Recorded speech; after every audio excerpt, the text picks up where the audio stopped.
Hello, hello, hello. How are you guys doing today? Happy Sunday. Happy end of your week or beginning of your week, however you look at it.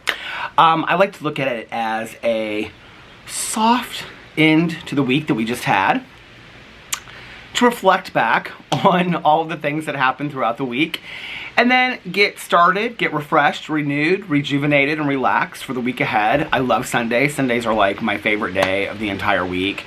I think partly because when I was a kid growing up, going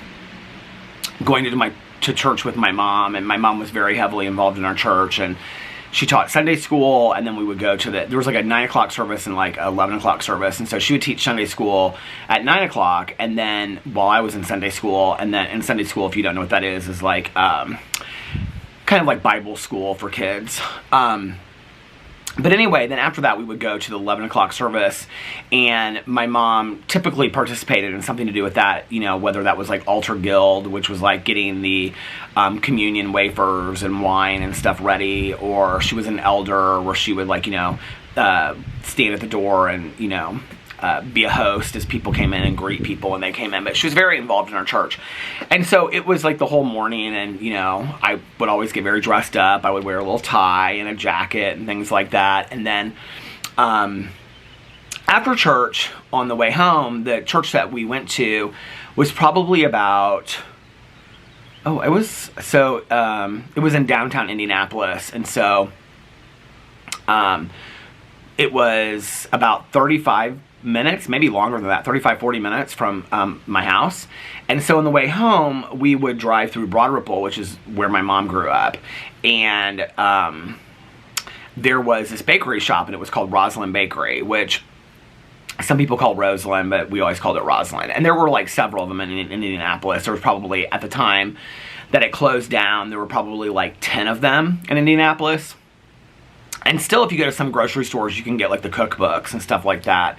And so we would go into this bakery, and my mom would like let me pick out like, you know, 2 donuts, and I'd always get like a yeast donut and like a chocolate frosted cake donut or something like that.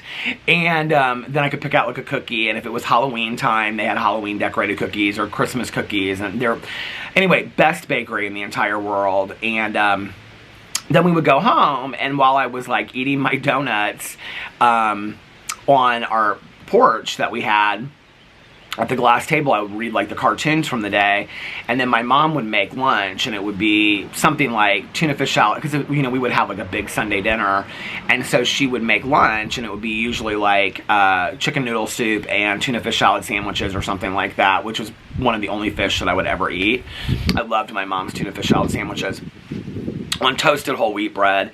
And I can never remember. I always say it's Mrs. Knorr's soup, but I think it's Mrs. Grass's soup that has like the magic egg that has all the ingredients in it, and it's like this little, like, you know, I always wanted to put the egg into the boiling pot of chicken noodle soup. And so we would have chicken noodle soup and like tuna fish salad sandwiches, and then like my cookies or whatever. And then after lunch, you know, my mom would clean up, and then she would sit there and she would read the paper with a cup of coffee, and I would usually take a nap or read or something like that. Sundays were always like family days, unless I was out of town with my dad, like in the summer going to the boat or whatever. They were always like family days. They weren't for like playing outside and stuff like that. And I don't really remember anybody in my neighborhood playing outside or doing any of that kind of stuff. So, I would take a nap, and my uncle Dave, my Aunt Kathy's husband, Caroline's dad, he was like a big napper, and I kind of got that from him. And so he would always set up his fan and take a nap like in the middle of the afternoon. Like we would be over there for like Thanksgiving or Easter or just some random Saturday, and he'd be like, okay, I'm going to take a nap, like literally in the middle of the afternoon. And so I started doing that, and I also slept with a fan because I would go to Fort Wayne to visit my dad's sister in the summers when I was a little kid, while my parents went to the tennis championships here in Indianapolis, and I would stay on the farm with my Aunt Janny and my Uncle Marv, and they didn't have centralized air conditioning, so they had like fans and air conditioning units in their windows. And for some reason, because I had this fan that was like on me at all times when I was sleeping on the floor, and because of my Uncle Dave as well, I got so hooked on the sound of a fan, and that's why to this day I still sleep with a fan. I have to have a fan directly on me. I have to have like the air, like even in the middle of winter, I have to have it right on me. So I would take a nap after we ate, and then get up, and we would typically have some like bigger dinner, and it would be like a pot roast or something like that. I think maybe not every Sunday, but most Sundays we would. And then my mom was kind of like big on like me getting my homework done like throughout the weekend, so not to wait till Sundays, which I don't remember really ever doing a whole lot of homework anyway.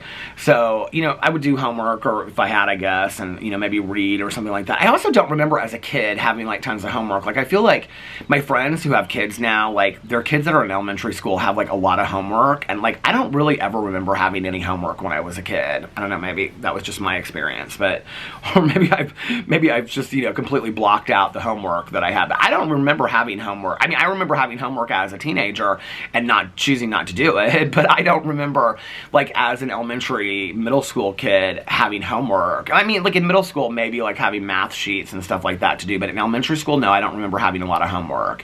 And I feel like a lot of my friends, kids today, and my nephews, like they have homework in elementary school, which is just like crazy to me. So but anyway, and then Sundays were always just real relaxing when we would put on our pajamas early. I can remember my mom watching 60 Minutes on Sundays, and then we would watch some TV show. I don't even remember what would be on Sundays, but we would watch some TV show, and then I would get into bed early, and I would, you know, like read until I fell asleep with my fan, and that's how I fell asleep. I also went through a stage where I was really, well, a long stage actually, where I was really, really into old-time radio shows.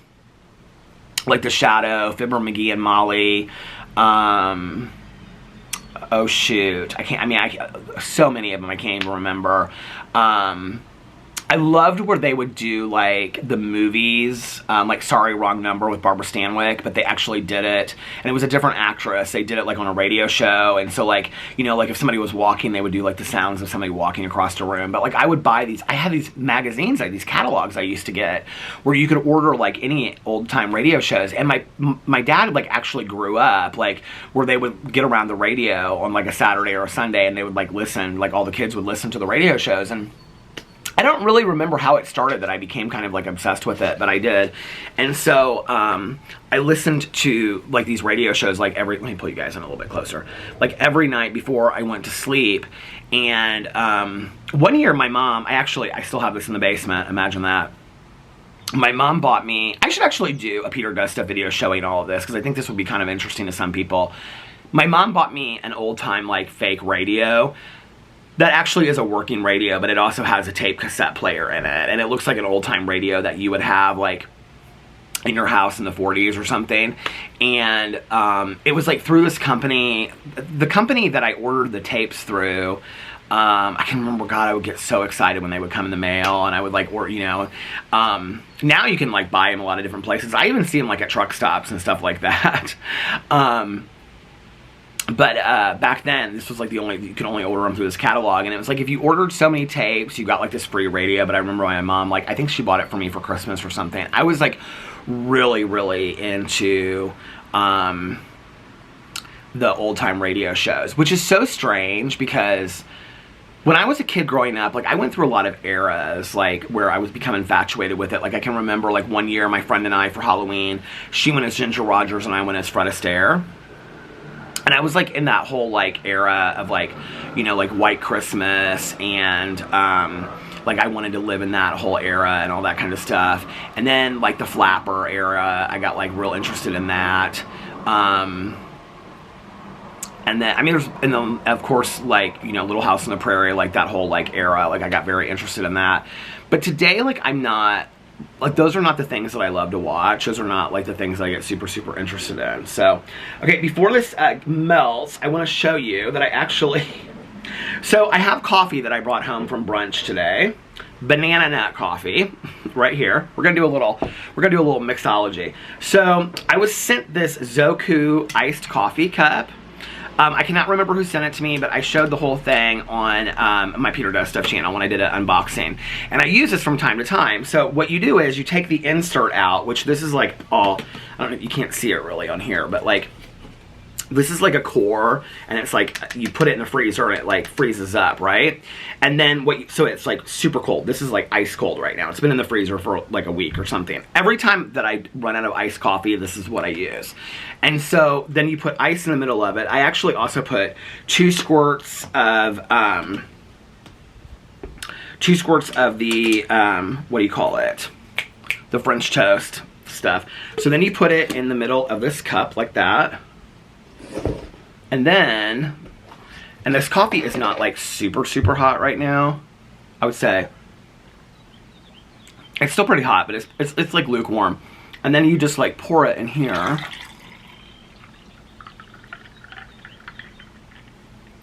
Like that, see?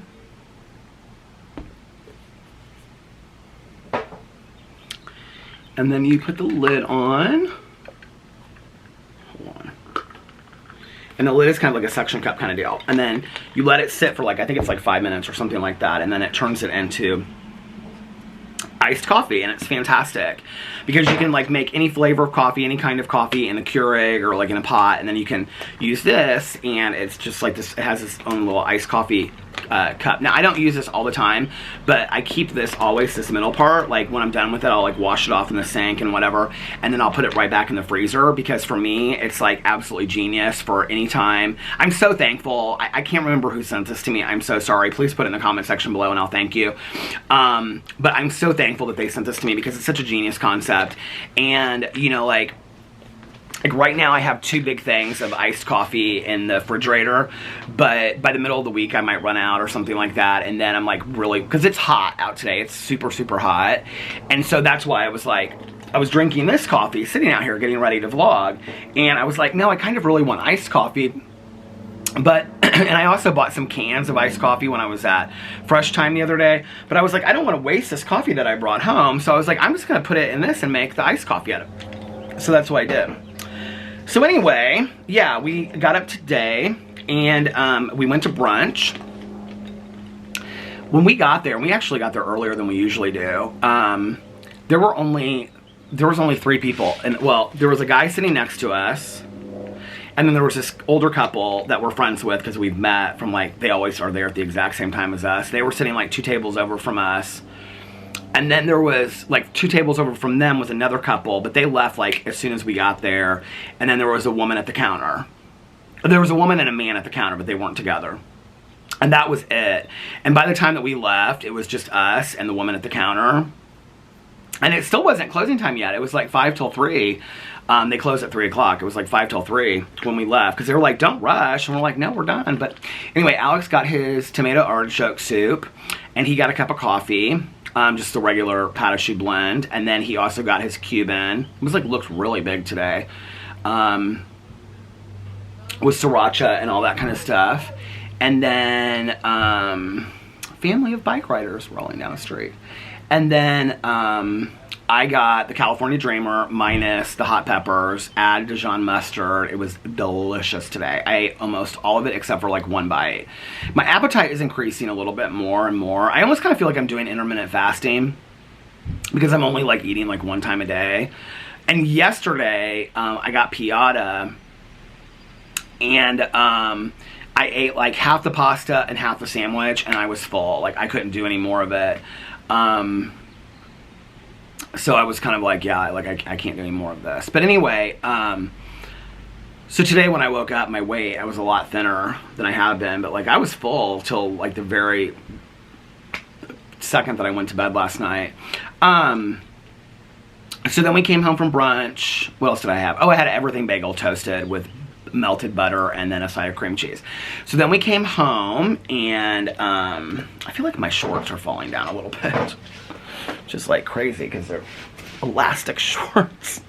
But anyway, or they're like sweat shorts. But then we came home, and Alex was going inside, and Boo Radley was barking at the door. And like as we were walking in, this couple that I'm friends with, they were walking by. He used to be the president of the HOA. And so like I walked out to the street because I wanted to see if there were people up at the pool, because I was like, well, maybe I'll go up to the pool and like dive in for a little bit if Alex wants to go up there or something. Because it's super, super hot today. I actually should look in the weather and see how warm it is. It was supposed to be like 85 and full sunshine. It's kind of cloudy today. Oh, this is 90? Hold on a second. Oh, 84. Feels like 84. I think tomorrow it's supposed to be colder. Yeah, tomorrow it's 77. And then Tuesday is 84. And then Wednesday is 85, full sunshine. And Wednesday, I thought Alex's birthday was on Thursday. So I thought our birthdays were a week apart, but our birthdays are actually 8 days apart. So his birthday is on Wednesday, not Thursday. And he had asked, like, his mom and our sister-in-law and nephews to, like, come over and hang out at the pool and stuff like that. But apparently they have things to do. So he was like, it's supposed to rain that day. And I said, the weather looks like it's nice. He goes, well, maybe then you and I just go to the pool and hang out. And I was like, okay. And then we have dinner plans that night with some friends. He made reservations for, he's kind of like low-key in it this year. He made dinner reservations for a couple friends. And then his mom is going to join us for dinner for his birthday. So that would be nice. And then, yeah, we have some other stuff going on this week as well. So yesterday, I got up, and I kind of mentioned something, I think, on my vlog the day before about how I wasn't sure if I was going to film videos this weekend or not, and except for my vlog. I said, but I'll still be filming my vlog. So I just was kind of like not like really sure like if I was going to film videos, and there were some videos I could film for like my Peter Monn channel and stuff like that, but in all honesty I was kind of like, I just want to take a break from this channel for a couple days. I actually have all of my videos, now watch, I'll end up waking up tomorrow super late not filming any of these, but I actually have my whole day planned out tomorrow. Here, I'll show you in my notes app. Monday, June 19th, you can see I have it right there, and get up at noon, and then I have my vlog, and then my drama video that I have that I'm going to make tomorrow, and then my Peterisms video, and then my review video, and then my Peter Does Stuff video, and then my booktube video, and then walk for 30 minutes, and then I've got some people that I need to talk or call and contact, and then I have a couple other things that I have to do, some like errand chores that I have to do that I put on there. So I have my whole list made for tomorrow, so I was like, okay. So last night, we went to the pool, and it really, to be honest with you, like, I came out here, like, before we were going to the pool, Alex was upstairs, like, getting ready, and I was drinking some coffee, and I was like, I don't even know that I think it's, like, that nice to go to the pool today. Like, I was just like, I mean, it was really sunny, it was full sun, but I was like, I don't really know that I think it's, like, that nice to go to the pool. It was, like, 79, it was supposed to be, like, 82 or something like that, and it did get up to about 82. But Alex came down and he was like, so I'm going, he had like his bag and his, you know, towel and everything like that. And he's like, I'm going to go to the pool. Are you not coming? And I was like, no, I'm going to go. I said, I was just kind of sitting here relaxing, having a cup of coffee first. I said, let me get my coffee ready. Let me throw on my suit and stuff like that. And I'll be right up there. And he said, okay. So I followed him out, like, or he went up or walked up to the pool, and then I, like, followed him out, like, about 5 or 10 minutes after that. I walked up there. And when I got there, we were the only two there. There was nobody else there. And I was like, oh my God, I cannot believe that there's nobody at the pool today. Like, this is so nice. And then I sat on the edge of the pool, and it's the pool, so it was 79 yesterday, and the temperature of the pool was 74. It was like ice. It was ice cold. But I have to say, like, once you got in and got, like, your head under and stuff like that, like, it was nice. It was really perfect. And so we got up there about, I want to say like 1:30 or something like that. I don't know. It was early for us because we usually don't get to the pool till like 2:30 or 3. But it was like, I think it was like 1:30. He might have left about 1 and I got up there about 1:15 or something like that. I don't know. But anyway, so our neighbor Laura came up there, and she was with her friend, her friend's parents actually moved into a condo like at the front of the community, and so she was with her friend, and her friend, her son was up there, and so they were hanging out, and we were talking, and while he was playing in the pool and stuff like that. And then this other woman that came in here, and she's like the only other young person that moved in here. I totally forgot that I had met her last year. And so I started talking to her, and she was like, we met last year. Do you remember that you said that I was like the youngest person in here? And I was like, no. And she was like, yeah, because I told you I was like a single mom. And she's really super sweet. And so her son, I would say, is probably like 5 or 6, and her friend's son was like 5 or 6. So they were like playing together in the pool and like throwing a ball and, you know, running after each other and doing all kinds of, you know, what kids do, you know, going after each other on the rafts and stuff like that.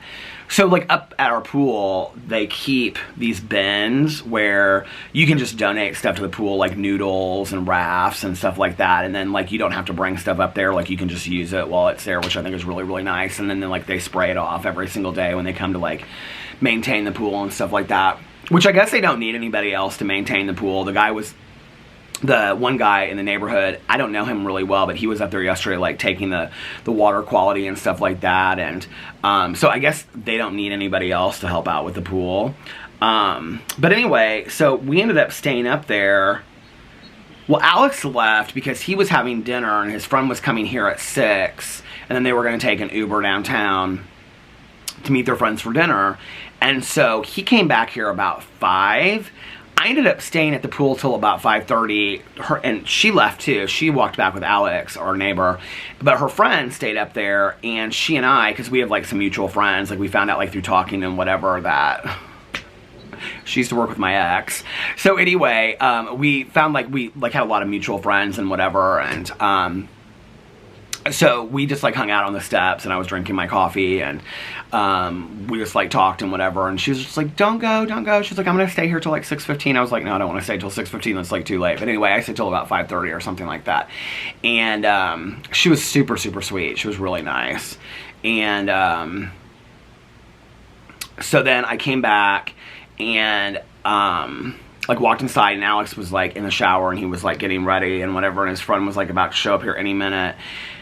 And I like threw on this t-shirt actually and this new pair of sweat shorts, and I felt so like clean, and it was kind of like a cool breeze was outside, and I sat down and I was talking to Tanya Jean on the phone, and I just was like so calm and relaxed. And my plan was to come back immediately and start vlogging. I was gonna vlog for like an hour and a half last night, and I came back and I was like so relaxed, and I was like, I think I'm gonna skip vlogging for the evening. And then I felt like really guilty about it. I was like, you don't really have any good excuse because Alex is going out to dinner and you're just gonna order piata. But I was like so relaxed, and I was so calm, and I was like, oh my god. And I even said something to him. I went upstairs and I said, are you just like so relaxed? Like, he was like, oh my god, yeah. I was like, he was laying on the bed after he got like dressed and ready. He smelled so good from his cologne that he got on.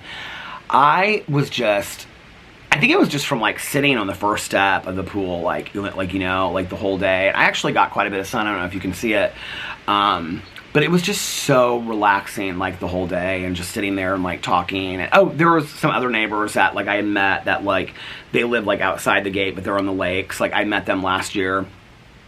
They're like my age, because well, he said he's 49, and I think she's just a few years younger.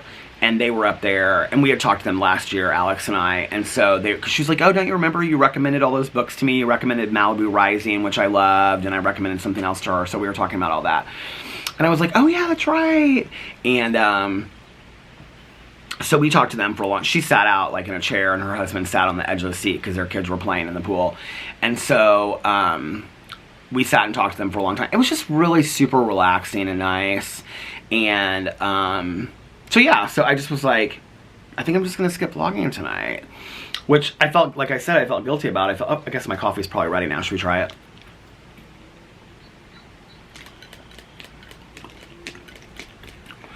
I feel like because the straw is like right by where the juice was, the French toast juice. I got like a real squirt of it. Hold on. Delicious, perfect. Oh look, Tanya Jean is calling me. All right, well, I'm gonna get off here for just a second. Picture of me and Tanya. I'm gonna get off here for just a second and take this, and I will be right back. Bye. Okay, I'm back. Tanya and I were just catching up and gossiping and talking about stupid stuff. And I was talking to her on speakerphone, and while I was talking to her, I was like rolling through Twitter, and this thing came up that was talking about Delphi, and I was like, is there like new news coming out about the Delphi murders?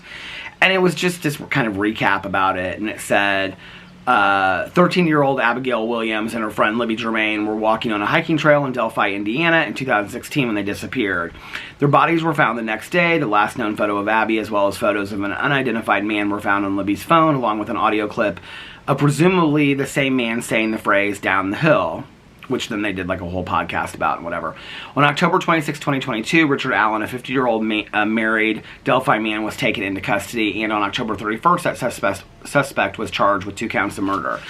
I have to tell you, and like I have followed this case very closely, I am not convinced that he is guilty of this. I feel like there's so much more that we do not know. Do any of you guys follow this Delphi case? I feel so bad for the families of this girl, but I feel like there's so much more. Like, they've only released, like, specific things from the phones. Like, they haven't released all of the information from the phones and things like that. And it's just so interesting to me that I feel like they say it's still an ongoing case, so they won't release certain things, but I'm like, okay, this was in 2016, it's 2023, right? So it's been 7 years. You would think at this point, they would want the public's help on some of this stuff, but like they really haven't asked for the public's help on any of it, except for like putting up pictures of this man that was like walking on this bridge and things like that. I don't know, the whole case is so sad to me, and at this point, 7 years down the road, I feel like, and I know they've charged him with it and all this kind of stuff, but they've really, like, they haven't come out and talked about a bunch of conclusive evidence about how they, I don't know, it's very bizarre to me. Speaking of which, last night, I don't even remember what I was talking about up until I stopped the video. There's my one neighbor that's walking that has, well, I have like 2 neighbors that have standard poodles, and one, like, she trims her dog like a standard poodle with like the poof on the tail and all kind of stuff. But then the other ones, that's who I was talking to when I got home from brunch, like, they don't. And I was telling them today, I said, oh, I love that you, like, because he's 2 years old, he's like a little puppy, but he's like huge. And I said, I love that you don't like trim him like a standard poodle and all this kind of stuff. And they said, oh, well, we're getting him groomed tomorrow, but we're not going to get him groomed like with the poof tail and all that kind of stuff. And they said, like, her dog, and she's so friendly, and her dog is real sweet. And so anyway, but the dogs look like they could be like brothers, and both of them are rescues, which is kind of like crazy. But anyway, maybe they are long lost brothers, who knows.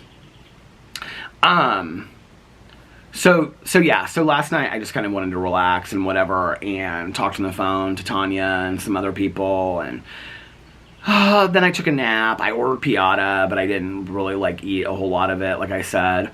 And then laid down and took a little bit of a nap, and then I got up.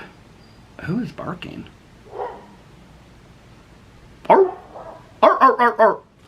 And then I got up and I watched The Crowded Room on Apple, which I've been meaning to watch for a couple days because it came out on, well, I guess for 2 days because it came out on Friday midnight, so I could have watched it on Thursday. But I watched The Crowded Room, which, like, I've had a lot of people say things about it in the comment sections, and they're like, okay, this is not a true story. This is, like, based on the Billy Milligan case, which I was saying Danny Milligan, and I was getting it very confused.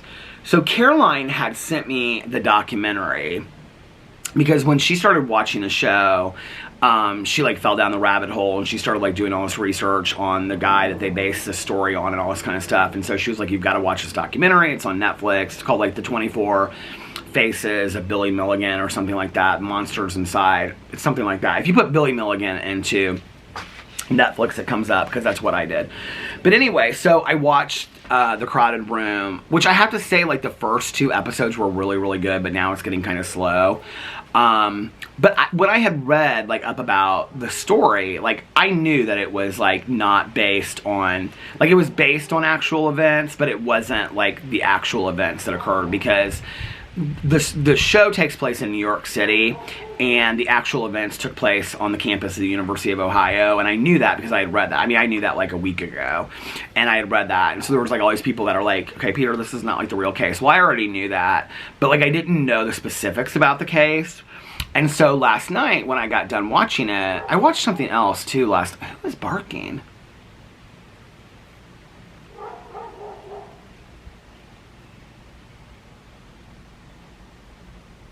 The only big dog like that is that would be barking like that is my neighbor's, but my neighbor's dog is inside. Maybe it's somebody walking, I don't know. But anyway, so what else did I watch last night? I can't remember what else I watched. So I started watching the documentary on Netflix, and I think it's called The 24 Faces of Billy Milligan. Hold on, let me look it up. I'll tell you what it's called. And pull up my Netflix.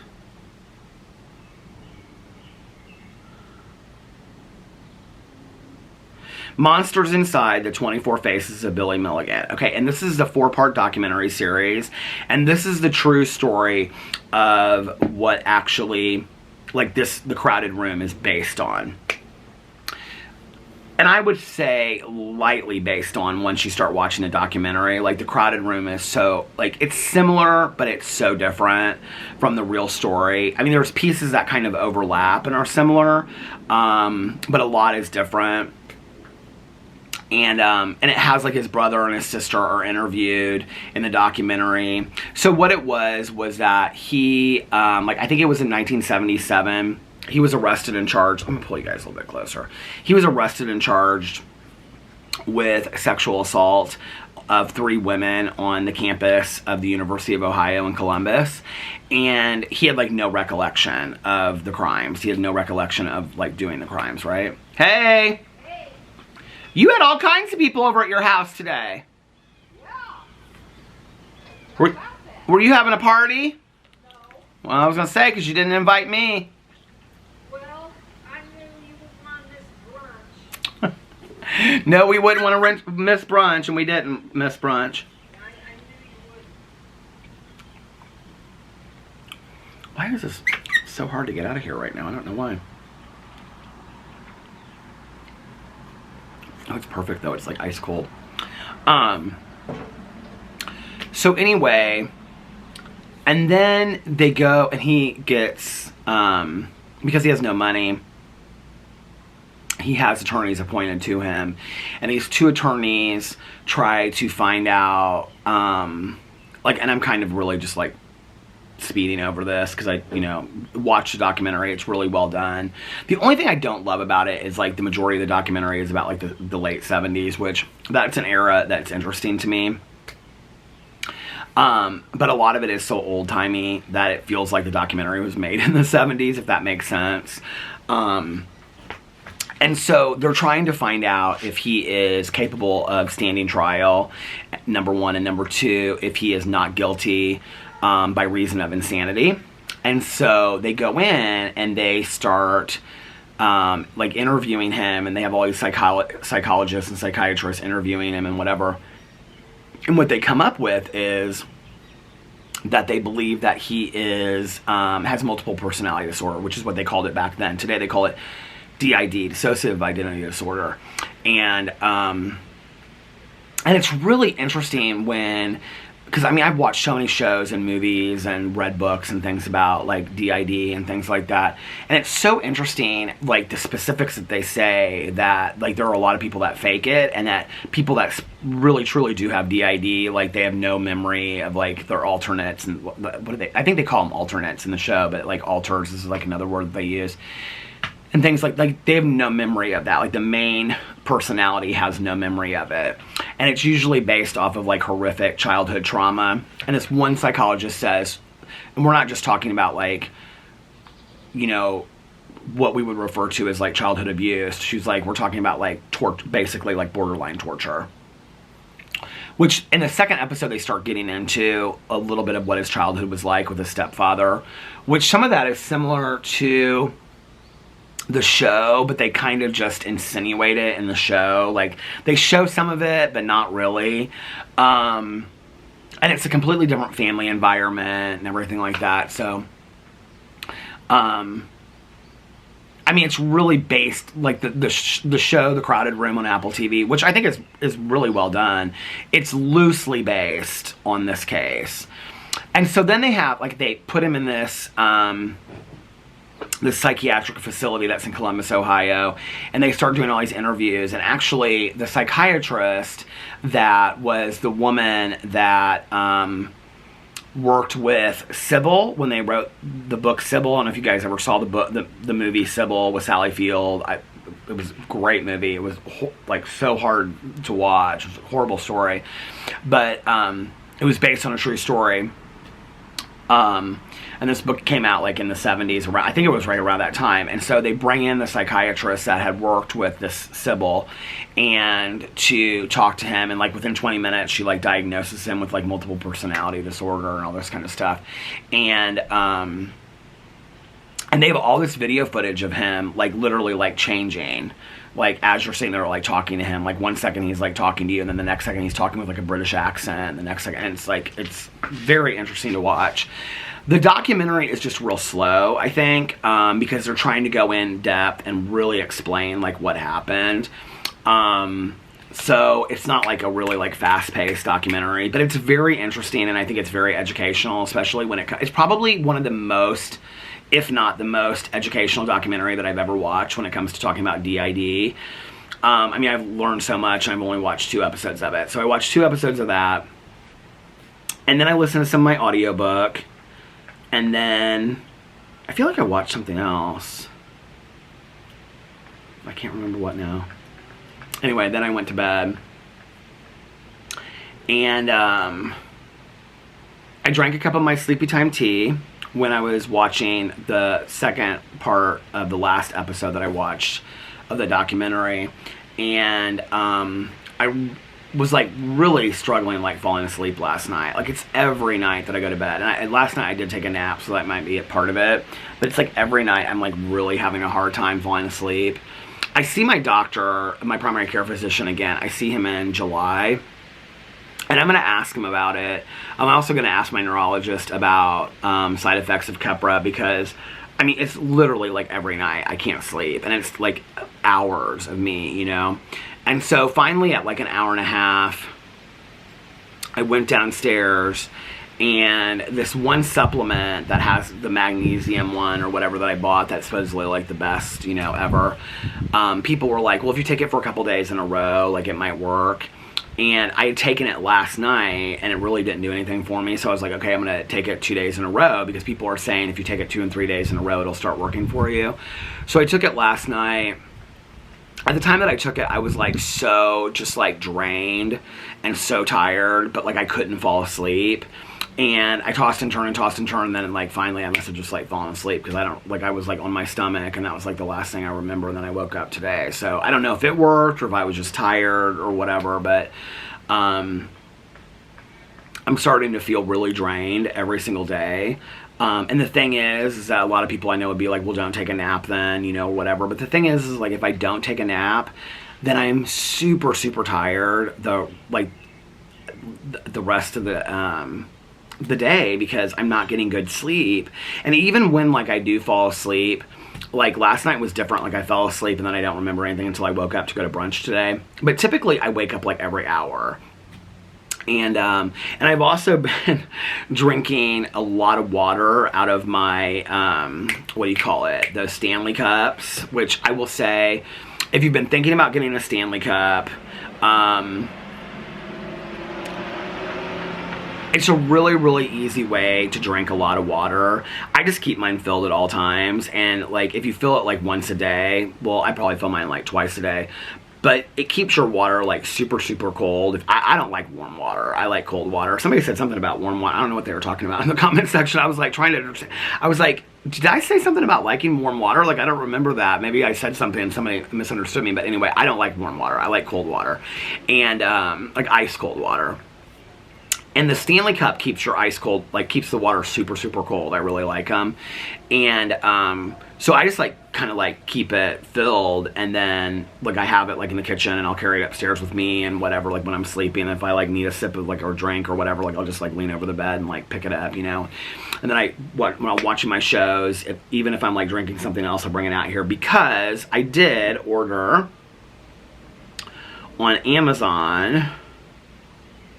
I should tell you guys what I ordered. Hold on a second, because I do not remember. And I don't want to go inside and look what they're called. So I'm just going to look it up on here. But I ordered these.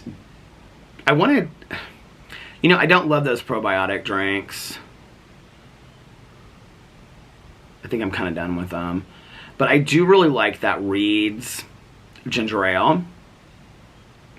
So I got on Amazon, because I knew yesterday we weren't going to have any time to go to the store because of like being at the pool and whatever. There was like at one point like I said something to Alex and he's like, yeah, sure, like when we get done with the pool, but then we stay at the pool so late. So I was like, there's no way that I'm gonna be able to like go to the store and whatever.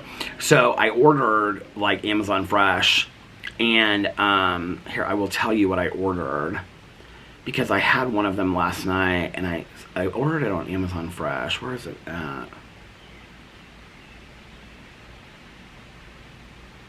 Buy again? No. That aloe vera that I showed you the other day is 21% off right now. It's $21.99 for 60 tablets.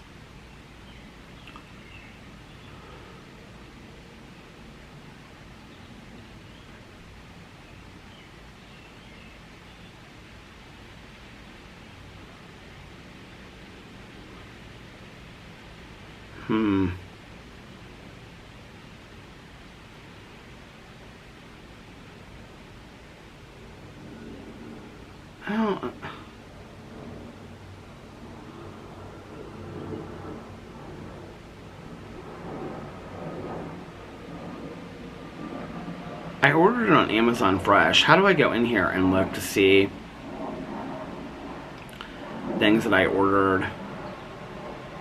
Track and manage your orders. Things that I ordered on Amazon Fresh. Oh, here they are. Okay, they were both delivered yesterday. Well, I got sparkling water because people were telling me that I should use sparkling water to make some of my water talks. So I bought some sparkling water. And then I also bought, okay, the Reed's ginger soda. I bought more of that. And then I bought, have you guys heard of these sparkling juices that are called IZZE? They're not low calorie. They're like 150 calories, but I think they're like sugar free. And I got the blackberry and the clementine, and because I wanted something like different to drink while I was watching my shows and stuff like that. And I had the blackberry last night, and I have to tell you, chef's kiss, A+. Like, I absolutely loved it. I thought it was so delicious. Like, I would highly recommend it to anybody. I thought it was so good. And I haven't had the clementine yet. So, yeah. And then I just got the Whole Foods Market plain sparkling water that I'm going to use to, let me get out of this, that I'm going to use to make some of my water talks, because people were recommending that I use those for water talks. So, I'm going to do that. And all that stuff is in the refrigerator. So yeah, so I watched those shows last night, and then I went to bed, and then I tossed and turned, and then I finally took that supplement, which I don't think really helps whatsoever, but whatever.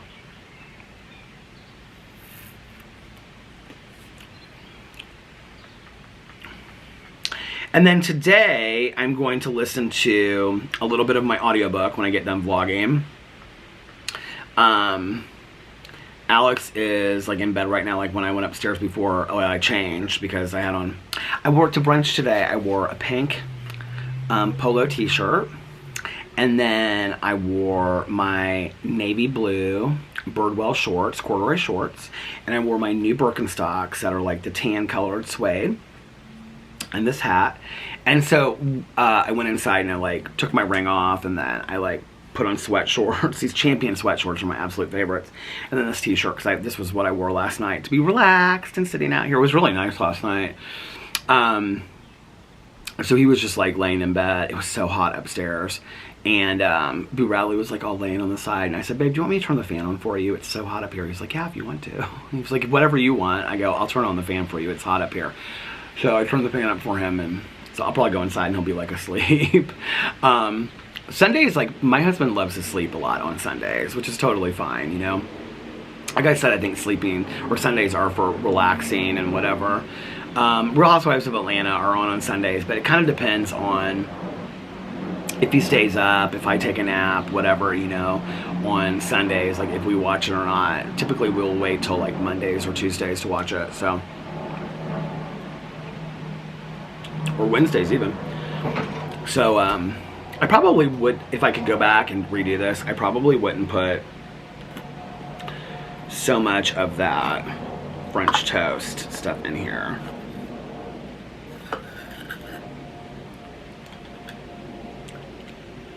I kind of wonder what a mess it would be to just drink it straight out like this. That's real easy. Because in all honesty,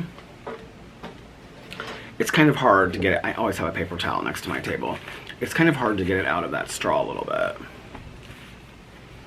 Because it's like suction-y. I'm gonna put a little bit more of my coffee in there now that, before this gets like warm. All right. So yeah, I'm gonna listen to a little bit of my audiobook now. I'm about a third of the way through the Misfortune Swamp Spirits book. And then I'm gonna finish watching that, what do you call it? That documentary series tonight. And then I'm gonna watch From, the newest episode of From. I don't know how many episodes From season 2 is gonna have. Let's see. Total episodes.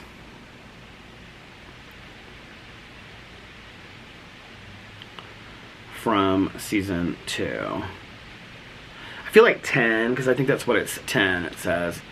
And I don't know which episode we are on so far. Let's see. Let's see if I can figure it out for y'all.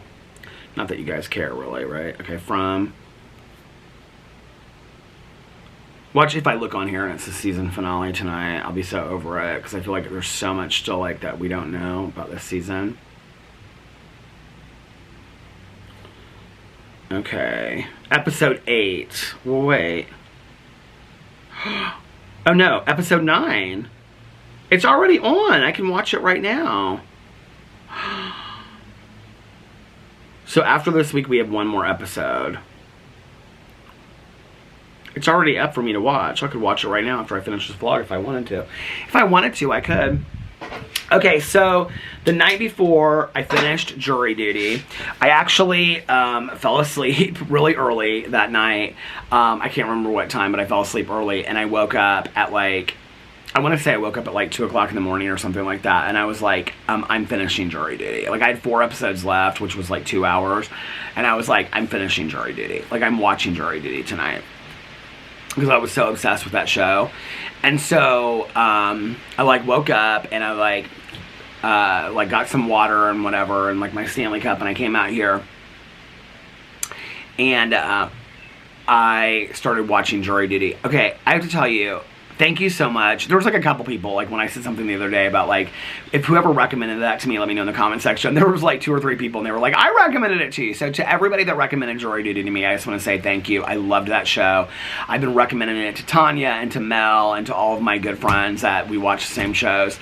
And Caroline, I recommend it to her too. I was so impressed with that show. And the guy that is like the main person of the show, Ronald, he is so nice. Like, he is just, I don't know, like, he really restores, like, oh my god, this bird just, like, totally, oh, she went in my fern. What are you doing in my fern, gal? Look, there's a bird in my fern. Are you building a nest? Woo! Oh, my Lanta. I just watered the fern, like, 2 days ago. Or no, I think I actually just watered it yesterday. Is today Sunday? Yeah, I watered all of my plants yesterday. There's no nest in that fern. So I don't know what she's doing in that fern. She scared the hell out of me. Anyway, maybe she's planning on, listen, like I said, if any birds, I think I decided that if any birds wanted to build a nest in the fern this year, they could have at it. And I wasn't gonna. But I was like, I haven't seen any birds go in there in like a week or 2. So it was like, that's kind of strange. Like, I haven't seen that. But anyway, the last time I saw any birds go in there was when I was talking about it the last time. But that cardinal keeps on coming down right here in front of me.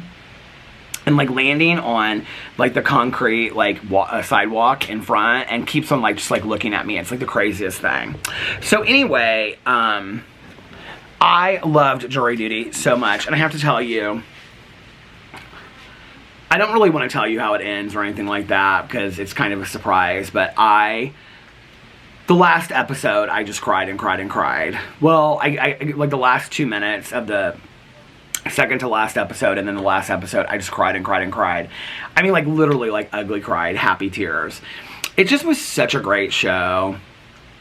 And, the concept was so good, and it just, like, it went off flawlessly. And, I don't know, I just loved everything about it. And like I said this the other day, that Caroline was like, I feel like I read somewhere that he was like really messed up as a result of that. I looked into it. That's not true. He's like wanting to be in other TV shows now. He like loved doing it. He's like stayed in touch with like James Marsden and like all the other people that were actors on the show, and he has like stayed in touch and been like friends with them, and like his Instagram shows that. And he's like a super, super nice guy. Like, it really, like, when you watch, it's like one of those shows that, and it's reality television, like, it really restores your faith in humanity a little bit. It was such a beautiful show. It was so well done. I was so impressed with it, and I'm so happy that I watched it, and I'm blessed that you guys, like, mentioned it to me, so thank you so much. And speaking of which, let's get into some of the comments and talk about what people are saying. What are y'all saying? I've read most of the comments, except for like the last few hours, obviously. Big Rob said, enjoy your Sunday, Peter. Thank you for everything. That was actually on my community post where I posted that I wasn't going to be vlogging. Molly said, Peter Pumpkin Eater, my fiance, which by the way, I just want to tell you. Molly, I love you, but I hated that when I was a kid, because that was constantly, I would get that, you know. Before I got the really nasty words, I always got Peter Pumpkin Eater. And then, you know, the saying is Peter Pumpkin Eater had a wife, and, you know, and so they loved to add that to it, because, you know, then there was a reason why. But anyway, it's cute that you said that. So Molly said, Peter Pumpkin Eater, my fiance asked me how your day, don't take it personally, girl. Don't be like one of those people that's like, oh, Peter, I'm so sorry. I'm joking, okay? It's not that deep. So anyway, she said, my fiance asked me how my day was going when he got home today, because I constantly play your vlog while I'm doing things around the house. Haha, exo. Oh, I love that so much. Thank you, Molly. Christy said, I told my husband about Jury Duty and he started watching it. He told me it's the funniest show he's ever seen. I can hear him laughing from downstairs. I don't know why. It is so funny, but it's like very serious at parts too. I mean, it's kind of like live comedy theater, but like, I don't know why. I actually was telling Tanya this, and I said it reminded me of my mom, and she goes, it reminds me of you. I go, why does that remind me of you? Or why does it remind you of me? And the part where the older woman is like, I don't know why, this was like one of the parts that like really like made me laugh so hard. And is where the older lady is like, they're asking her what she's gonna get, and she says, I will be getting the blackened salmon, or the black salmon. I will be getting the blackened salmon unless we're allowed to get a appetizer, in which case I will be getting the onion rings. I mean, I don't know why, but like that line keeps on going through my head. It's so ridiculously funny for me, because it's just like, for me, I don't know, like, I find humor in just like the smallest simple things, you know, like, I just like, that would make me want to hug her so much, and just like, I just think it's so cute. I think it's so funny and so cute, you know, that like, she gets so excited about like the idea that she might be able to get an appetizer, and if she does, and she's already planned it out that she's gonna get the onion rings. Like, I mean, I love that so much, right? I think that in all honesty, like, that's how so many of us think. You know what I mean? Like, when you go to a wedding and you're like, now can I have like a chocolate piece and a white piece, or can I just have one? Like, can I have, you know, or can I have like 2 cupcakes, or can I just have one? You know what I'm saying? Like, I think we all think that way to some degree. I know there's a lot of you out there that are like, I never thought that way. Well, I think that way, okay? Like, it stopped. But whenever I go to things, I always think like, now am I allowed to get an appetizer too? Anyway, okay, let's read some more comments. It is so hot and toasty out here today. Michelle put bloop 3 blue hearts. Christy said, I love your idea of doing a Cozy Brook series together, and also the video series is such a great idea. I would watch all of them. Aww. Cauliflower said, I hope Tanya's knee is better soon, fertilizing my gardens and catching up on vlogs. What is going on here? Oh, it's like an ice chip. I just put that warm coffee in there and it cooled down rather quickly. Tanya's knee is doing much better. She's been icing it a lot, and that's been really helping. Nicole said, I used to work at Baskin Robbins in high school, and people would drive hours if we had bubble gum in stock. Oh my god, that's so funny. Tammy said, I'm always already caught up. Are people behind? Not me. I'm always waiting and looking forward to a new one. I thought for sure you would vlog because I figured you had relaxed all day at the pool. Well, I did relax all day at the pool, and then that carried over into my evening, and I was even more relaxed in the evening, so I was like, you know, I'm just gonna keep on relaxing. Cynthia said, yes, I am loving Real Housewives of Orange County this season, but some stuff went down because it was taped almost a year ago, and we're just now seeing it. It'll be interesting to see it all unfold. Who's your favorite so far? I still love Emily.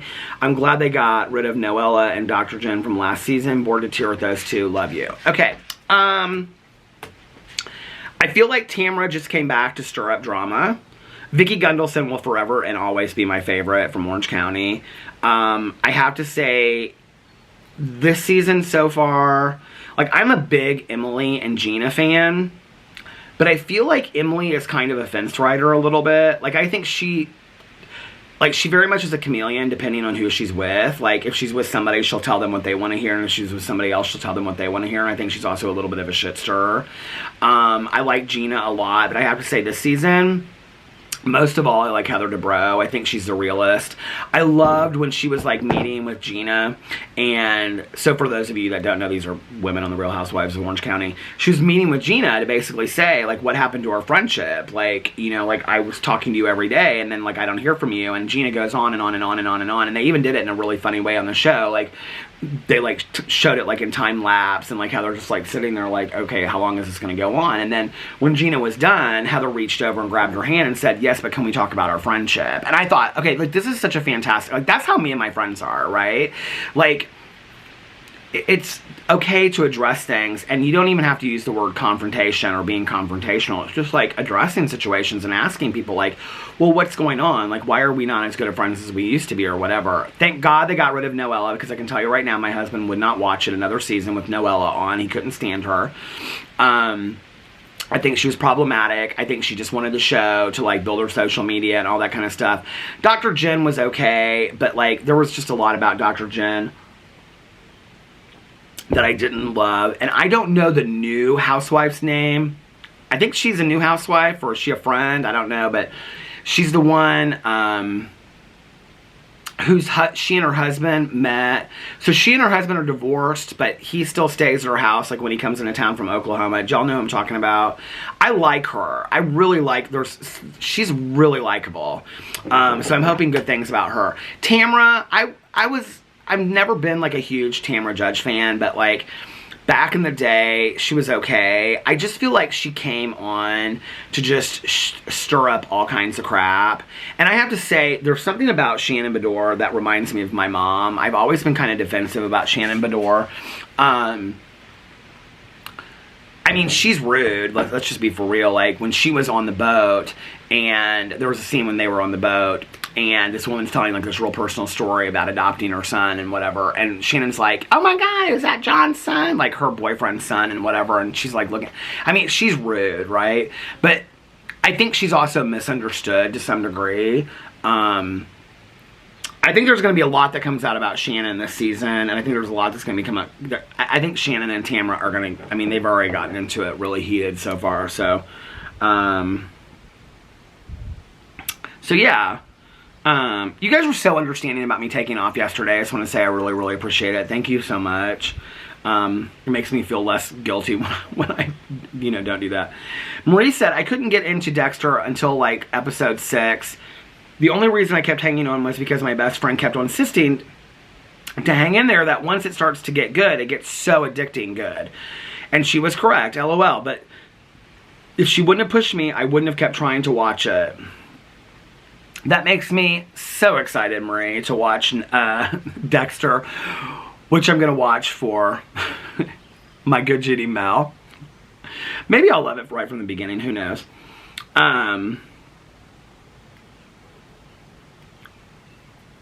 You guys leaving such nice comments about me taking the day off. I really appreciate it. Except for the essential forager. No! I'm just joking. Becca said The Incredible Shrinking Woman is definitely top 5 favorites. I love that movie so much too. Oh, this is such a sweet comment. Shelby said, Peter, I thought you would love to hear this. Last year while on vacation, my boyfriend and I listened to your vlogs together every night while we got ready for dinner. The last night of our vacation, he proposed to me. Or he proposed at dinner. So you were with us getting ready for our engagement dinner. The wedding is September this year. Feel free to come crash. All right. Somebody asked me if I got the tie-dye shirt at Target. And in all honesty, I have no clue. I don't remember. I either got it at Target or I got it at Meijer, and I got it a very long time ago because the tags were still on it and it didn't fit me. I kind of think I got it at Meijer, but I could be wrong. I don't remember.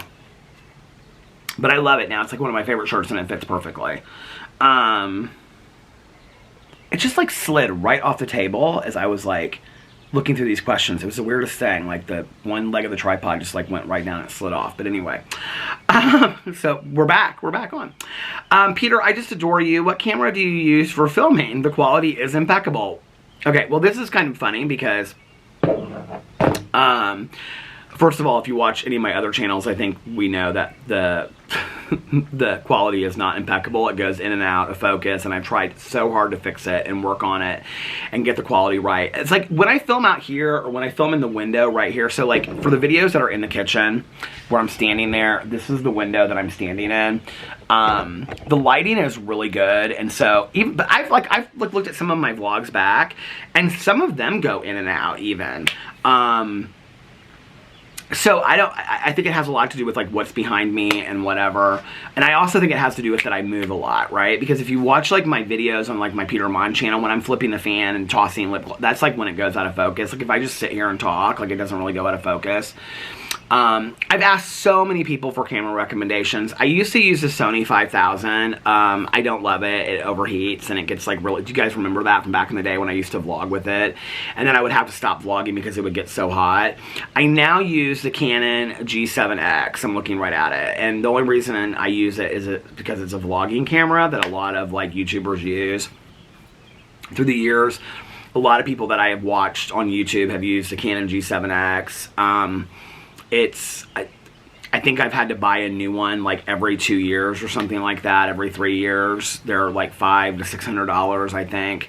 They're a really easy camera to use. I think that's expensive for a camera, but when you're using it every day for 3 or 4 videos. I will say this, like there's a lot of people that I watch that have like impeccable quality to their videos and things like that, and when I've talked to them, they have like $12,000 cameras. I'm not buying no $12,000 camera. I'm gonna be honest with you, okay? I'm just not. Like in all honesty, when Caroline and I run around, or if we do reviews at Starbucks or whatever, I use my phone on my camera, or I use my camera on my phone. I think an iPhone camera or a smartphone camera, I think has 10 times better quality than this camera does that I'm using right now. In all truth, I really think it does. I think the clarity of it, the picture quality and everything. So when people come to me and they're like I really want to start, the only thing I will say about so if anybody has a trick to this, because I don't know the trick, is that I don't know where to look when I'm filming. I don't know where to look when I'm filming. Here, I'll show you what I mean. So I don't know where to look when I'm filming in the camera, because like if I'm, okay, like right now, like if I'm looking like where I can see it, it looks like I'm looking off to the right, okay? So I have to like look over that way, but then it looks like I'm kind of looking over, but then I can't see myself, if that makes sense. Like if I'm looking at myself where like I can see myself in the camera, it's like I'm looking off to the right. Like this is not a good angle anyway, so we need to get rid of this. But if anybody knows like a quick like fix to like where to look into your smartphone like when you're filming it, because I have no idea how to figure that out. So it always looks like I'm not looking in the camera. It always looks like I'm looking over there, or wherever. So if you guys know how to do that. But I will say this, like a lot of people, will say, like, I don't want to spend a lot of money on ring lights. Well, first of all, a ring light, I think on Amazon, you could get it. I think the ring light I have, which is a nice ring light, it's a good ring light.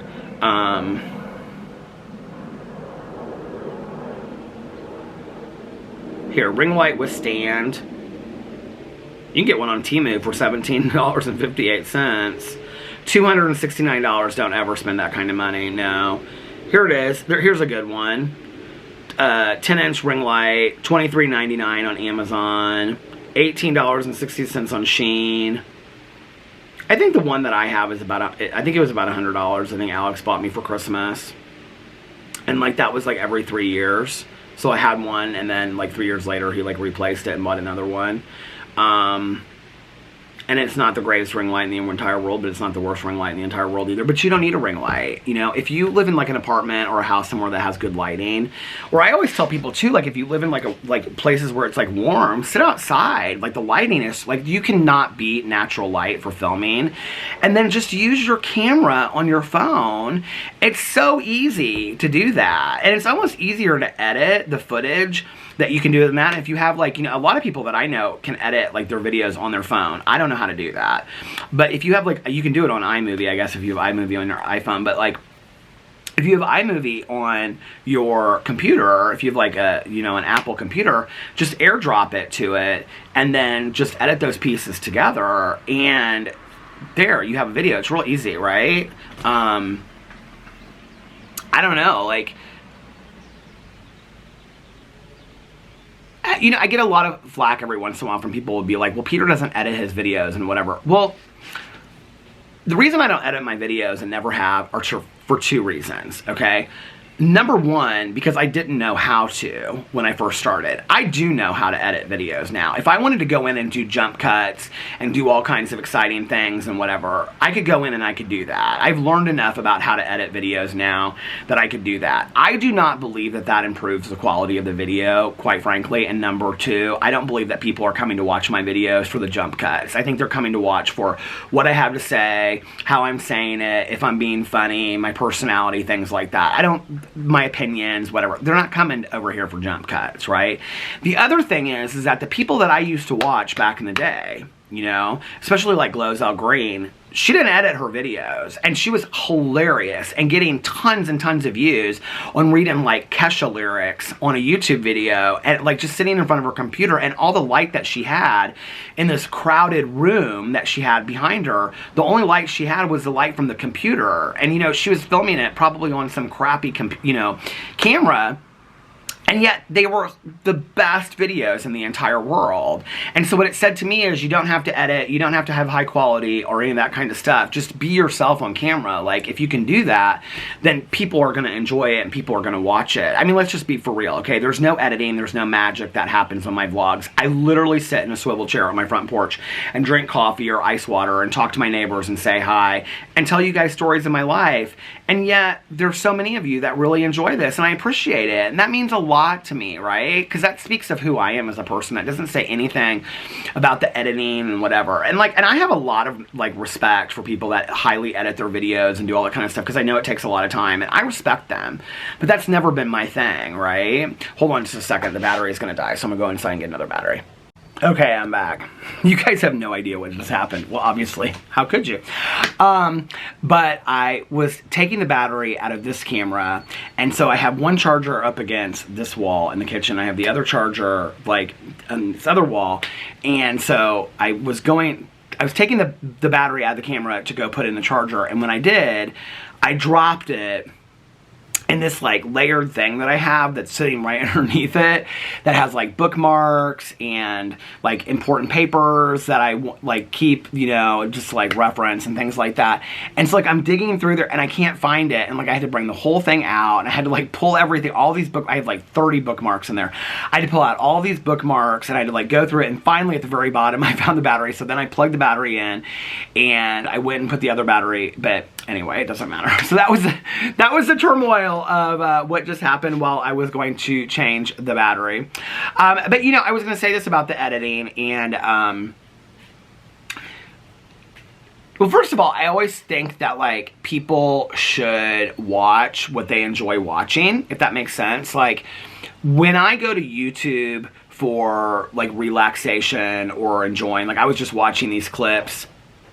They're, like, Bravo clips, like, from Real Housewives of Atlanta, like, way back in the day. It was, like, Portia and Kenya getting into it on this trip where they went to the woods, and then Marlo and Kenya getting into it. And I was like watching those videos. Like, I love those videos because I love the Real Housewives of Atlanta, right? Or I watch like drag pageants, or, you know, like certain YouTubers that I watch because I just like to hear about their lives or their stories and stuff, you know, certain things like that. I don't, like, if there are certain things that you don't like the whole idea of hate watching has always been very confusing to me. I really don't understand it. You know, and what's interesting is that, like, on my drama channel, people will say, well, if you don't like this person, don't watch them. And, like, I don't know why they get so confused that, to some degree, that's my job. Is that I'm a drama channel and that I cover drama, and that typically I only watch their videos that I am covering, like, for a video. And then they get very offended because they're like, well, you haven't watched all 60 videos that they put out this month, so you don't really know what you're talking about. Okay, so you're telling me not to watch their videos because I don't enjoy their content, but then you're asking me to cover the drama talking about this, so I watch the video to do my best to respond to it. But then that's not good enough because I'm not watching the 60 videos. It's very confusing to me, right? But, like, I don't hate watch people. Like, if there's somebody that I don't like, I just don't watch their content. It's just simple as that to me.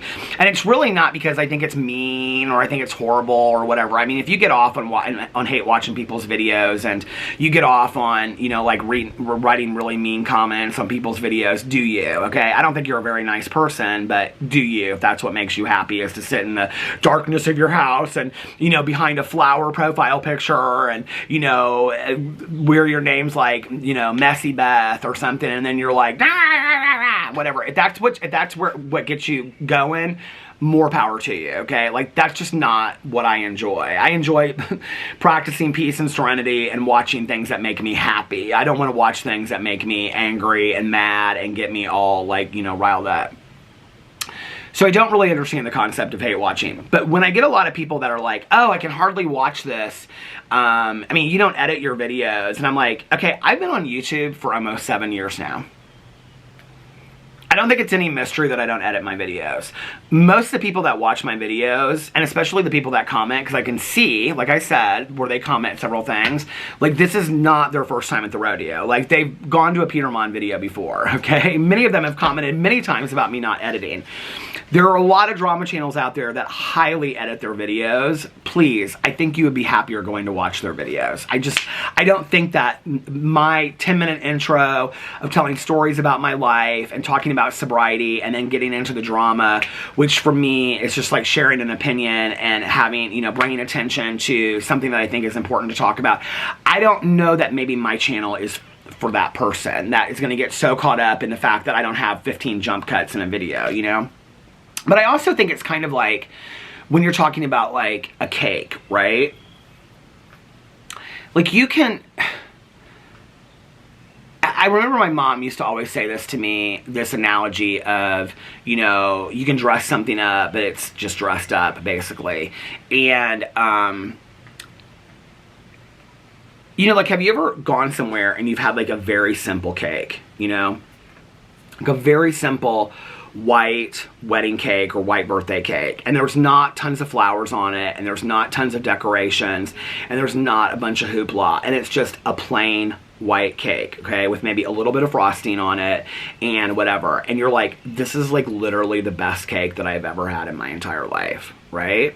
Okay, versus going somewhere and you get a cake that has tons of doodads on it and tons of flowers and tons of this and tons of that, and you're like, okay, this is almost too much, it's too sugary, I can't even really taste the cake in it. You guys, my camera just did that again, or the tripod just did that again, where it slid down. And I'm using my new tripod, or not my new one, but I'm using the tripod that I had in the drawer, which maybe that's why I hadn't been using it, because this has never happened before, but I think it's, like, I think it's solid now. But anyway, like I was saying, like, I feel like there's a lot of YouTubers that kind of, well, I think there's a lot of YouTubers that really like editing, and so I think that they should, you know, they should edit the hell out of their videos if they enjoy it. That's not something that I enjoy doing. I don't think it makes me a better or worse, YouTuber. I think there are some people that like wedding cake that is great for its taste, and I think there are other people that like wedding cake that has 10,000 flowers on it and it's full of frosting and it's really, really good. I think, it takes all kinds, and so I think you should watch what you like, and I think that you should enjoy what you like. And I feel very, very grateful that I am able to make videos every single day where I literally cut off the beginning and the end, and I might throw up some pictures and whatever. I don't enjoy the editing. I have friends of mine that I talk to that literally, they like get off on spending 4 hours editing a video, and they're like, and then I'm doing this, and then I'm doing that, and then I have this and whatever. And like, I'm excited for them that they get excited doing that. Like, that makes me happy that they love doing that, right? But that was never, for me, why I loved watching YouTube back in the day. Those were never the people that I loved to watch, with the exception of like the most popular girls in high school, which was like stop motion, like Barbie and all that kind of stuff. Like, I thought that was genius, but that's so far out of my level. But like, that's never what I liked. I liked when it was just people just sitting there and talking, and there was no real need for any high editing. And like I said, like, I'm not dogging anybody that does a lot of editing. I think that there's a skill and an art to it, and I think that it's fantastic when people do. But, I enjoy just sitting here and telling stories and whatever. And I don't think like a vlog sitting on your front porch requires real high editing anyway. You know what I mean? Like, so it's funny to me when I get comments and people are like, you don't even edit your videos. And I'm like, and it works for me, so I don't know what to tell you. You know what I mean? Like, 6.5, 7 years later, here I am still doing the same thing, and I haven't edited a video really except for cutting off the beginning and the end and throwing in some pictures, and like, that's okay. Like, I don't, that's not what I enjoy about doing YouTube, and I think you should do exactly what you enjoy, So like I said, like, you don't have to have the greatest camera. You don't have to have the greatest ring light. You don't have to, I remember like I was watching, like, you don't have to have like the greatest editing software. People always ask me like, what editing software do you use? And I'm like, iMovie that comes with your computer, and I literally like put my thing in there and I like cut off the beginning and the end. We're like at the beginning of a Peter Monn drama video. This is like what you'll see, okay, in the first 10 seconds. I'm like me like getting my shirt ready, making sure I don't have snot in my nose, and sitting there being like this. Hey you guys, it's Peter. And then like right before that is what I'll clip off, and then I'll say, okay you guys, I love you and I'll see you tomorrow. Bye. And then I start moving again, and that's what I cut off right at the end. I mean, that's it, right? But like the people that I loved, the people that back in the day were getting tons and tons of views. Like I said, like Lozelle Green, Kingsley, Tyler Oakley, Will and RJ at Shep 689. I mean, all those people that I watched back in the day that really inspired me to make videos, they weren't editing.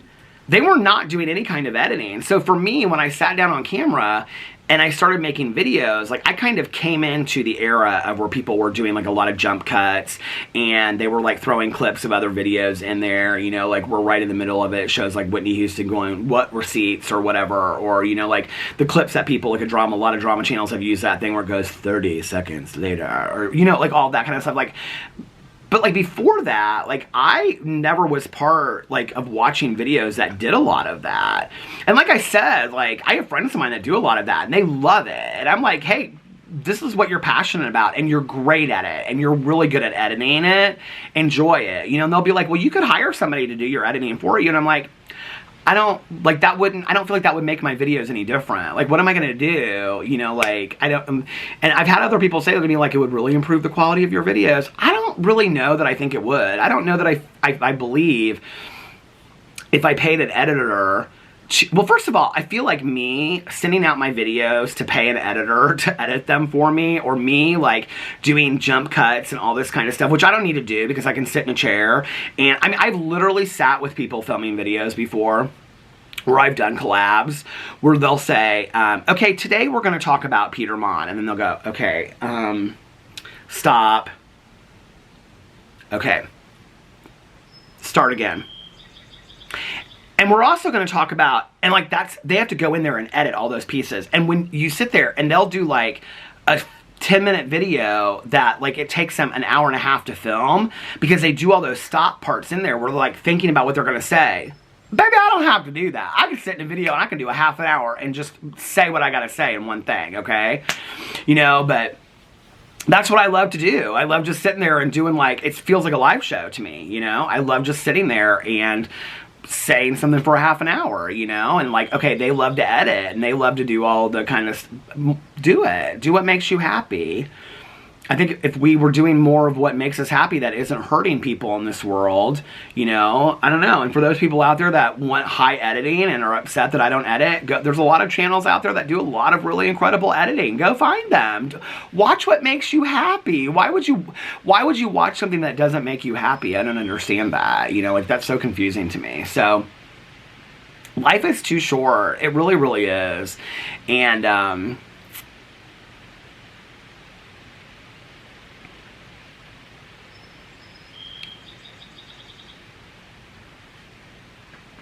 like, it's interesting to me, like, when I think about, like, my drama channel and stuff, you know, and,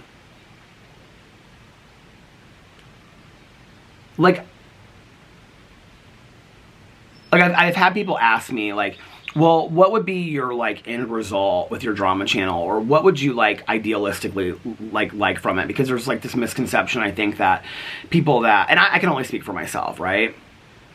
Trust me, if tomorrow there was never another drama channel story that happened, if there was no drama that occurred on YouTube or in pop culture, I'd find something to talk about. I'd probably go to pop culture and start talking about, you know, the Kardashians, or, you know, who knows, Ben Affleck and Jennifer Lopez, or read magazines, or I'd figure out something, okay? Like, I love to make videos. That's what I love to do. So I'm never going to stop doing that, whatever that means.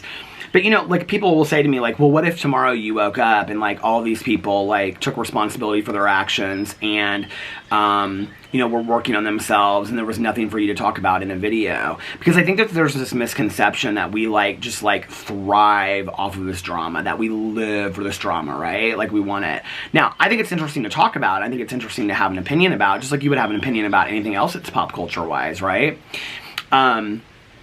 I think the super fandoms are also super interesting to me, where people will protect somebody that they don't even know, have never met, and just only know through, like, a screen at any expense. And we'll say, like, I mean, we'll say the most ruthless things to people, which I think is partly because of social media. That's interesting to me. But, like, if tomorrow I woke up and, like, all these people that I've talked about for years, and no, I am not, like, the moral gatekeeper on this. I've got a lot of work to do on myself. I've got a lot of things I'm continuing to work on a regular basis, on a daily basis. I have a lot of inventory that I'm working on. You know, I have a lot of things that I'm working on with my sponsor and my therapist, and there's a lot of things in my life that I still have to fix, right? But if all of these people that I've talked about through the years were able to have some awareness and take some accountability and take some responsibility and say, I've really, like, gotten off track and I really want to work on myself and I really want to clean up the wreckage of my past, and I'm going to start doing it today, and I'm going to get into therapy and I'm going to clean up the mess that I've made and whatever. Like, that would make me so happy. I mean, to some degree, indirectly, I feel like I know these people because, like, I've talked about them for so long, right? That to see them come out of that and have some awareness, and I'll be the first one to get on video and say, like, you know, this person seems like they've made a lot of improvements. They seem really happy to me, blah, blah, blah, blah, blah, whatever, you know? I said it about Trisha Paytas when she was on the Front of Me's podcast, and she seemed to me at the time that she was making a lot of improvements, and she said she was in therapy, and, you know, and I don't, whatever side you believe in is whatever, but, like, you know, Ethan and Hila seem to be really good for her, and they all seem to be getting along and things like that, and I was happy for her. Like, she seemed to be improving. She was, like, out of a lot of drama, whatever, right? I don't have a problem, you know, like when Jeffree Star stayed out of for drama for long periods of time. I've said Jeffree Star stayed out of drama for long periods of time. Like, I don't know why people think that, well, because I do believe that there are some people out there that do want people to continue to mess up and be messy and stay in the drama. I don't want that for anybody, you know? There's enough YouTubers that if I have to find pop culture gossip to talk about on the YouTube spectrum or on the TikTok spectrum or whatever, there's always going to be somebody to talk about, right? But if I woke up and they were all taking accountability for their actions and growing as human beings, I want that for all of us. Most of all, myself. Because the more that I grow as a person, the more aware I become of how I've affected people in my life, or how I've been affected by others in my life, or outcomes in my life, or the more responsibility I take for my actions, the more ownership I have over my life, you know, the more I realize the impact that I have on the world around me, positive or negative. And the thing is that the more I enjoy life, the more peace and serenity I have. And the more peace and serenity I have, that's why I say it's not a luxury for me today. The more peace and serenity I have, the more I am able to, you know, enjoy my day-to-day of watching TV shows and all this kind of stuff. You know, it's not fun for me anymore to be on this emotional roller coaster up and down and up and down. You know, I did this video a couple weeks ago called Behind the Scenes or something like that on my Peter Monn channel, talking about things that I knew behind the scenes. And I think at this point I've kind of decided that I'm not going to do a follow-up video to that, because what happened as a result of that was that I got so many messages and stuff. I mean, it really was like reliving 2019 and 2020 over to some degree. I started getting so many messages from people, and you better not talk about this person. Are you going to talk about this person? And all this, and I just was like, it just was too much. And I was like, I haven't done this for a very long time. Like, I've literally made my video, put up my opinion, and kept it moving. Made my review video, made my Peter Does Stuff video, made my Peterisms video, vlogged for a while, kept it moving. Like, I don't, like, that's not fun for me. I don't enjoy all that, right? And that was where I had to really take a look at myself and realize that I was becoming consumed with it. And I was becoming consumed with the drama and being online 24 hours a day and on Twitter and looking and reading and all. It's not enjoyable for me, you know? So if tomorrow I woke up and all of these people were working on themselves and taking accountability and had awareness, I would be happy for them. It wouldn't really affect me in any way whatsoever. I wouldn't really be like, okay, this is like a great thing. Like I'm, you know, it really would be affecting them and their lives and the people around them, because since I've really done an internal search on myself and working on myself, like it's only made me happier. It's only made me more at peace. It's only affected the people, more of the people around me, because I'm happy, joyous, and free. I'm not miserable and angry on a regular basis, you know, and stressed out and all this kind of stuff. Like that's not fun. That's not fun to live, and it's not fun to be around.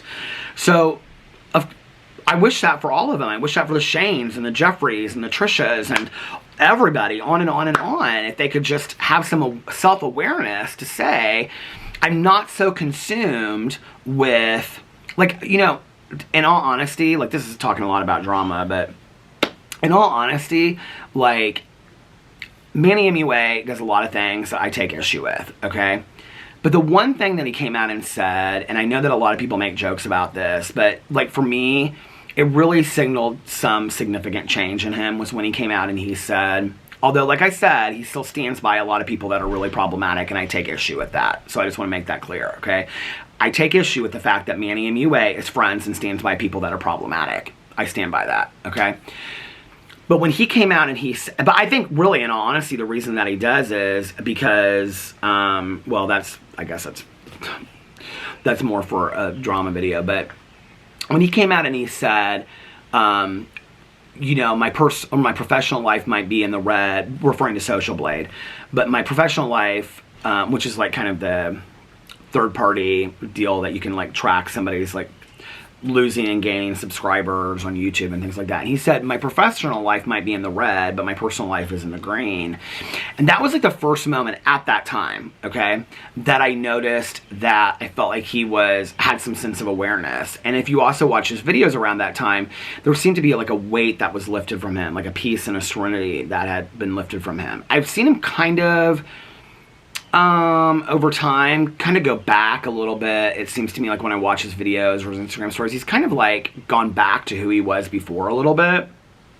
I might be wrong. I don't know. I don't know him like on that level, but, you know, and so it's interesting to me because, like I said, like, I think that's like a pretty profound statement to say, like, I don't really care if I'm not making money or if I'm not getting views or I'm not getting new subscribers. Like, my personal life, my relationships with friends and family, my sense of peace and serenity in my life, and being able to put my head down on the pillow at the end of the day and take accountability for my actions and work on being a better person is more important to me than my money, which is one of the things that I've seen him return back to over time. So I don't know that he believes in that statement today, as have many other people. So I'll just say, like, he's not the only one. But, you know, it's interesting to me. It's like, I think so many of these people are so consumed with their almighty dollar and everything. Like, I don't even know how I got into this whole conversation, but they're so consumed with, like, the almighty dollar and, you know,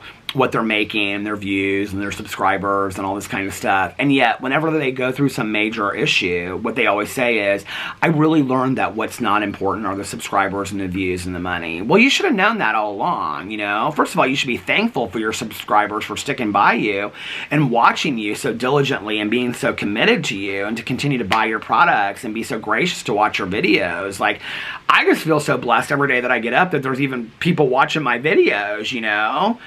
So to have to go through some major, like, pitfall like that, to just realize that it's not about all that, like, but be grateful for the people that you do have. But it's really not about the almighty dollar at the end of the day, okay? You have a pretty blessed life. You get up and you make maybe 1, 2, maybe edited that you don't even edit, makeup videos. And I'm not just talking to Manny, I'm talking to all these people. TikToks or videos a week, and that's your full-time job that you're making millions of dollars off of. And you want to complain about how you have it hard? I don't know. So for me, like, if those people would wake up and they would start having awareness and wanting to take responsibility and accountability in their lives, for them, not for anybody else, but for them, to clear the wreckage of their past and to work on themselves, because they are only going to enjoy life better and be more successful, you know? I want that for everybody. I want that for myself. I want that for you. I want that for them. I want that for everybody. But no, I wouldn't be upset if tomorrow I woke up and never had to make another Shane Dawson video or never had to make another Jeffree Star or whatever video. You know, I could care less. Like, I wish them only the best. I really do. And I think that when people really struggle with me saying that is when they really struggle with having any love in their own heart, and they really can't see that. They can't see how you can find somebody's behaviors and ways inappropriate or problematic, but you also want the best for that person as a human being, and that you can pray for that person and you can say, I hope that this person takes accountability and starts working on themselves, because I want them to have freedom from this, you know? I want them to help other people find freedom from how they've affected other people. I want them to realize that they're ultimately the ones that control a lot of this by their, you know, what they do. So, I think that's an interesting concept when people are like, oh, drama channels, like, are just like, they want to keep us alive. It's like, I'd love if all these people were able to work on their stuff. But if they don't, I'm going to keep on talking about it. Trust. I'm going to keep on talking about it. And not because I'm better than them at all, but because I've learned a few things in my life, right? And because I just like having an opinion about things. But just because I've learned a couple things in my life doesn't mean that I haven't gone through stuff. Doesn't mean that I haven't, you know, had to take accountability or responsibility for things in my life. Doesn't mean that I haven't had to learn lessons the hard way and whatnot, you know? And, I mean, I think we're all human and we all err to some degree, maybe on many different levels. Maybe my level and your level are completely different than somebody else's level that's a YouTuber or whatever, right? But that doesn't mean that that person can't work on themselves, you know? I remember my mom and her friend really, really loved the movie Dead Man Walking with Sean Penn. And it's based on a true story. I don't know if you know this, but it's about Sister Helen Prejean, who was his, I can't remember what the guy's name is, but it's about a guy that murders a couple, and he's on death row. And he has the spiritual counsel, and the spiritual counsel is Sister Helen Prejean, who is a real person, and I think she actually wrote the book, maybe. And so Susan Sarandon plays her in the movie. And my mom and my mom's friend went and actually saw her speak. I have the tape here somewhere, because they, like, bought the tape of her afterwards, because they loved it so much. But at the end of the movie, like, you watch the whole movie and you think that she's meeting with him because he's going to take responsibility for what he did. And I'm sorry if I'm ruining this for you, but the movie came out 25 years, 30 years ago, okay? I mean, it's been out for a while, so, and it's a true story. But, you know, as you're watching it, you think that, what's going on? Somebody's crying, honey. Did we fall or something? But you think the reason that you're watching the movie is that, like, he's going to understand something from her, and then at the very end, like, he's going to be pardoned because he has this spiritual awakening, right?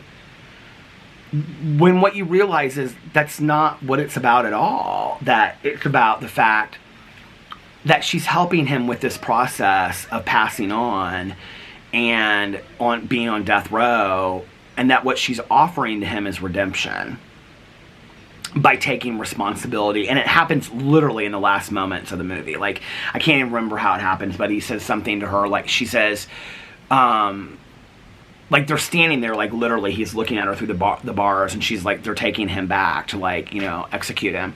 And she said, are you like, she says to him, like, and it's like a really intense moment. She says something like, are you asking for forgiveness? Are you asking for redemption? And he says, yes, yes, yes, or something like that.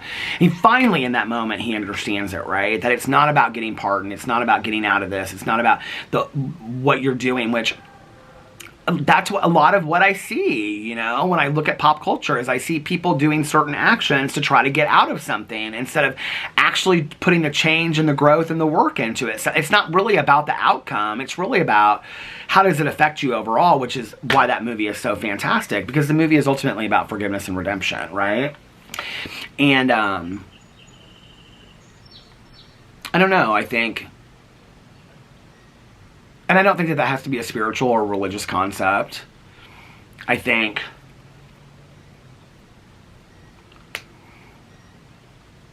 I almost took this in an entirely other direction. I was going to talk about, like, innate evil, like serial killers and things like that, because I do think that there's innate evil. And I do think that there are things that are... Well, it's interesting because I was watching this documentary not too long ago. And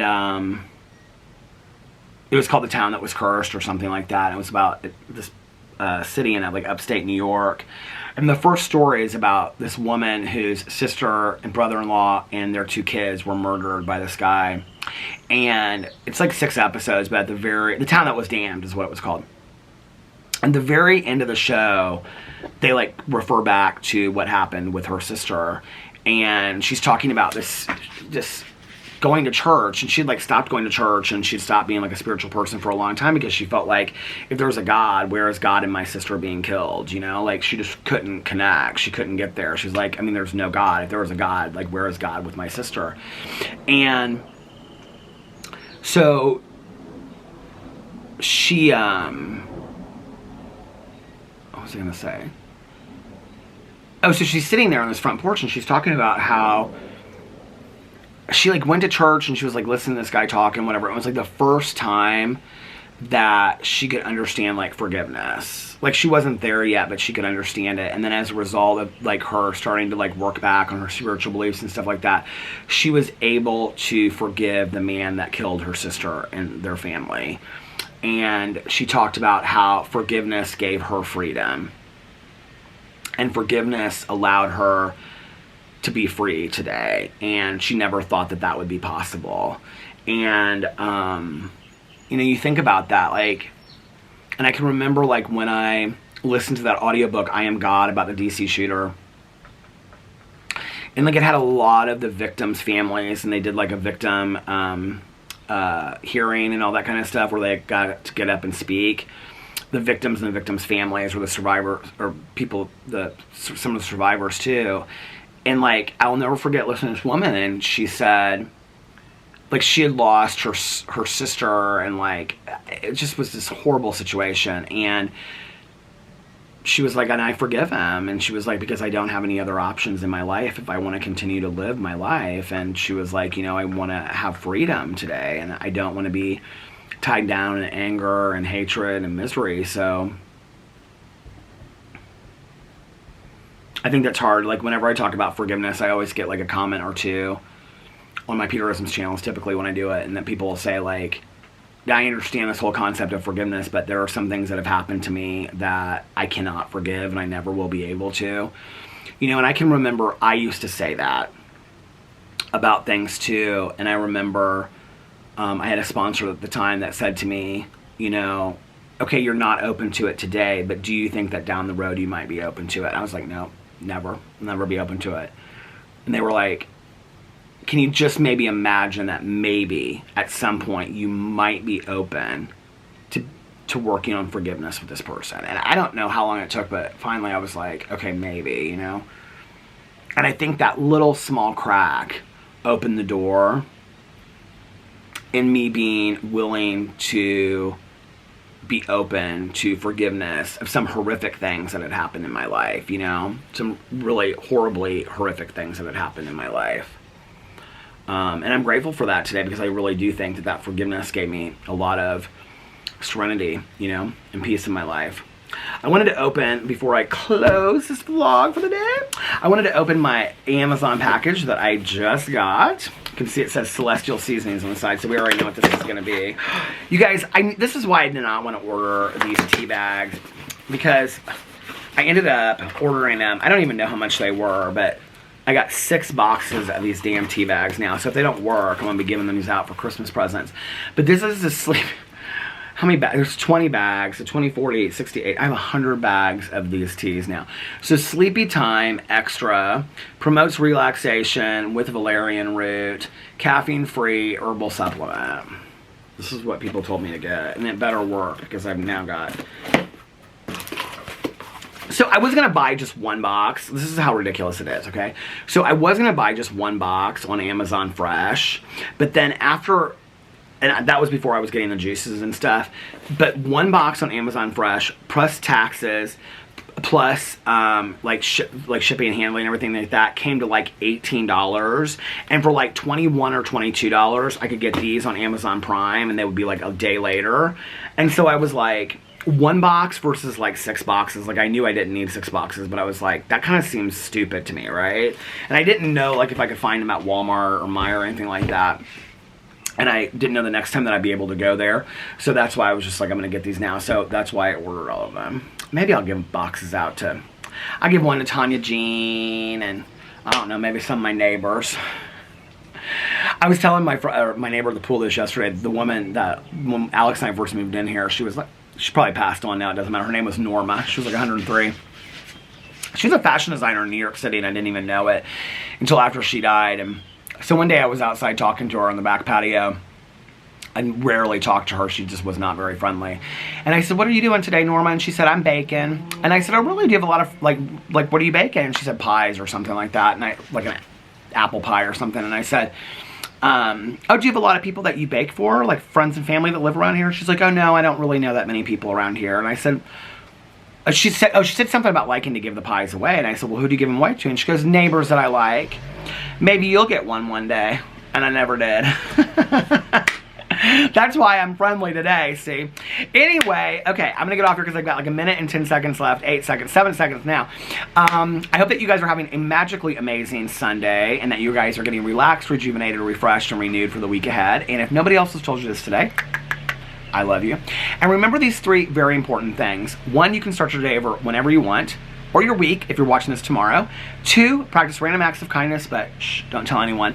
And 3, most importantly, make sure that you reach out to somebody and let them know how much they mean to you. Like I always say, you might be putting a smile on their face, you might be cheering them up, you might be making them happy, you might just be making their day, you don't know. And also, be kinder to one another, love one another a little bit more, and most importantly, be kinder and love yourselves a little bit more, because it all starts with you. And I love you guys, and I'll see you tomorrow. Bye. Love you. Oh, and for those that need to hear it, and those that want to hear it, and those that just happen to stick around, one more glamour shots. One more I love you. See, doesn't this look like glamour shots? I love you guys, and I'll see you tomorrow. Bye. Love you. Happy birthday, Lena.